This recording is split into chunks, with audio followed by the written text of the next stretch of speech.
If you like big smartphones, this is a device you'll want to check out. I'm Aaron Baker from PhoneDog.com, and in addition to the Galaxy Note 3, the Nokia Lumia 1520, HTC has a big old one, literally, on the block. It's the HTC One Max, a new supersized smartphone from Sprint and from Verizon in the States, and we're going to take a look in the full video review.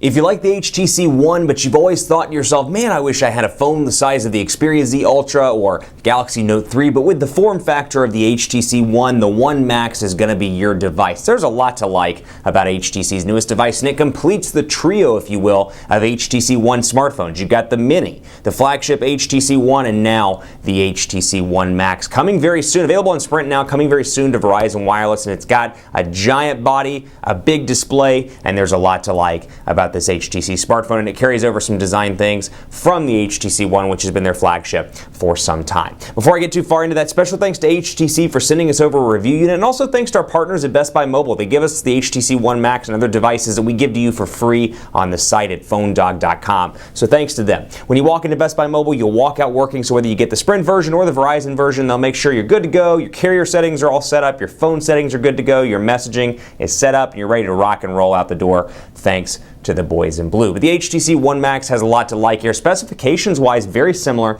in a lot of ways to the HTC One. It's packing a 1.7 gigahertz quad-core Snapdragon 600 CPU, 2 gigabytes of RAM, a 5.9-inch 1080p HD display, so a much bigger display, 4 ultra-pixel camera on the back, same as the HTC One, and it's got a big battery in the back as well. It's non-removable, but it is 3,400 milliamp hours. Now, when you look at the design language here, you'll notice immediately this has more of a design language almost of the HTC One Mini than it does the flagship HTC One. The plastic on the side is a little bit different, a little bit more reminiscent of the HTC One Mini, but there are some changes still, which we'll talk about in just a second. But also, this is running Android 4.3 with HTC Sense version 5.5, and it has a 2.1 megapixel front-facing camera. So there's no doubt about it. This is a big smartphone. It's noticeably bigger, as far as I'm concerned, in day-to-day use, noticeably bigger than the Galaxy Note 3 even, and still right on par with something like the Oppo N1. It's a little bit taller than the Galaxy Note 3 if you have that for kind of a size comparison purpose here. A little bit bigger, and it does have that fingerprint scanner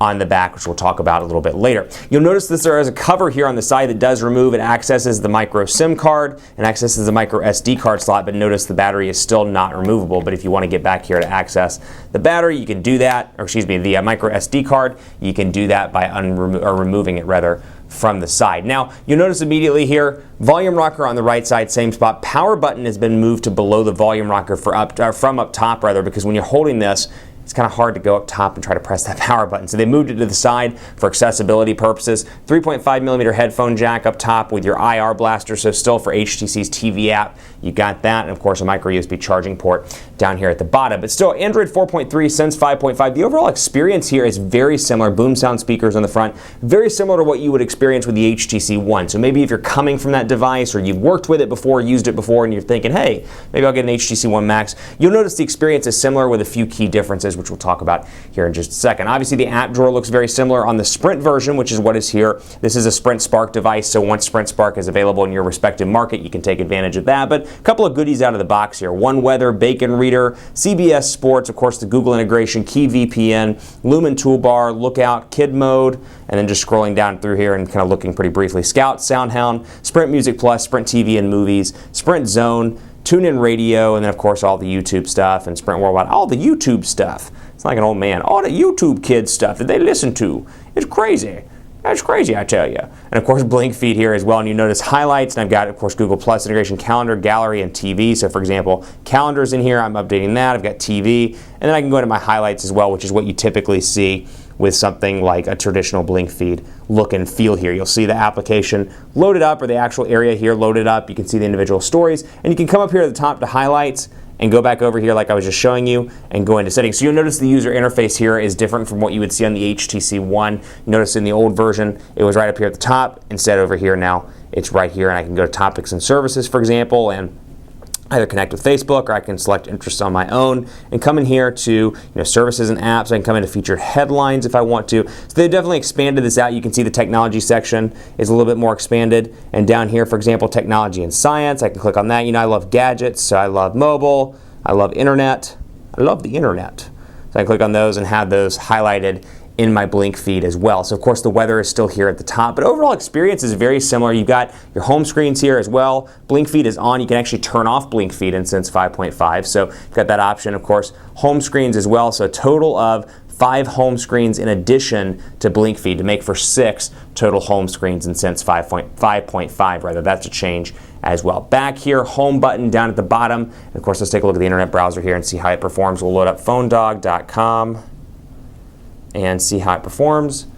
And you can see it's running right now on Sprint 3G. Now, Sprint's changed around their network indicator. You'll notice it with the 3G. The LTE one is super interesting. It's kind of this spinning wheel, which for whatever reason, LTE is not working in my office. Dallas is very much an LTE market for Sprint, but not working in this respective area. But you can see portrait to landscape, nice and fast. And you have the same Sense keyboard that you're probably familiar with over on the HTC One. Difference here, depending on the version, you do have the arrow buttons at the bottom as well. So nice big keyboard, easy to type in portrait. You'll notice in landscape mode, very easy to type on. It goes from edge to edge of the display, which is quite nice in comparison to something like a Windows Phone 8 device, which much to my chagrin still does not do that. So keep that in mind. So I'll go back home here and take a look at messaging on that note. And I'll load up a spare text message. You can see how it looks. Of course, keyboard's still here. And portrait to landscape is nice and fast. So the overall consumption experience here, very similar to what you would see on the HTC One or the One Mini with some minor changes like that. I also want to highlight this app called Scribble, and I talked about this in the unboxing and the first impressions. I talked about the opportunity, and we'll talk more about this in part 2, but the opportunity that HTC had and even Nokia had with the Lumia 1520, I feel like it was a missed opportunity. You've got a big screen device here. You need some software to go with that big screen. I mean, you know, it's kind of one of those one-size-fits-all things is not the case here, and you know, it's the same version of Sense, essentially, running on the One Max as it is on the HTC One. There's no real differentiator where it's like, hey, we've got a nice big display that's almost 6 inches. Let's change it up and split the screen and do multitasking or something like that. So I think there was a missed opportunity in the software department, but one thing I will give them credit for is this, the Scribble application. So you can take a look here, and I was testing this out, just having some fun with it. So I've got a picture that I inserted, and I can go down here and paint. So I've got some options here to draw on the screen. That said, it's not nearly as, for me, functional in day-to-day use as something like the Note 3, which, you know, I often praise it because it is kind of a leader in the class in terms of content consumption and content creation. So that's why I often will talk about that one, because the S Pen does do a good job. The handwriting recognition is great. And you've got some of that over here. You'll notice, for example, I'll go down here and draw hey, and it'll insert it right there, and it inserts it in my, I almost said font, in my handwriting, but still a little bit smaller, a little bit less functional. And you can, of course, insert pictures, but not nearly as functional as the S Pen, or screenshots, or sending those, or using the S Pen to cut around. And surprisingly, even though some of you may look at that as a gimmick, a lot of people use that on a regular basis. I am forever doing that, cutting stuff out and sending it to friends or family and saying, hey, take a look at this picture or this article or something like that. I think there's a lot of use for that in a big screen device, and I'm frustrated, if you will, that this is not included in some of these other large screen devices. So this is definitely a step forward. Would love to see more, perhaps in a future version of Sense from HTC. Keep it locked on phonedog.com for part 2. We'll talk more about the software. We'll run a speed test, quadrant standard, and more. So keep it locked right here.